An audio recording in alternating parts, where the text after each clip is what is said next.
संघात्मक और एकात्मक व्यवस्था। जैसा आप सभी जानते हैं, एकात्मक जो शासन व्यवस्था होती है, उसमें एक शक्तिशाली सरकार होती है। शासन की जो संपूर्ण शक्तियाँ होती है, वो केंद्र सरकार में निहित होती है और जो स्थानीय और जो राज्य सरकारें होती हैं, वो केंद्र सरकार के जो है एजेंट के रूप में कार्य करती हैं। तो देखिए जो एकात्मक व्यवस्था और जो संघात्मक व्यवस्था है, एकात्मक व्यवस्था में शासन की संपूर्ण जो शक्तियाँ होती है, वो केंद्र सरकार में निहित होती है और संपूर्ण देश के लिए जो है एक ही सरकार होती है। और संघात्मक व्यवस्था की बात करें तो इसमें शक्तियों का विभाजन होता है। 2 स्तरों पर सरकारें होती है, केंद्र सरकार और राज्य सरकार, स्वतंत्र न्यायपालिका होती है।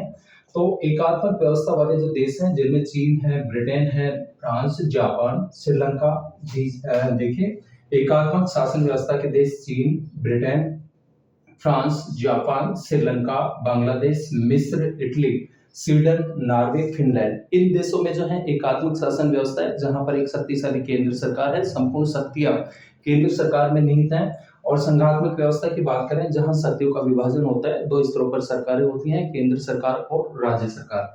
तो संघात्मक व्यवस्था वाले जो देश हैं, जिसमें यूएसए है, ऑस्ट्रेलिया, कनाडा, स्विट्जरलैंड, रूस, जर्मनी, नाइजीरिया, पाकिस्तान, दक्षिण अफ्रीका, नेपाल, इसके अलावा ब्राजील, अर्जेंटीना, मेक्सिको, मलेशिया और भारत, इन देशों में जो है संघात्मक व्यवस्था है, फेडरलिज्म है, संघात्मक व्यवस्था देखने को मिलती है।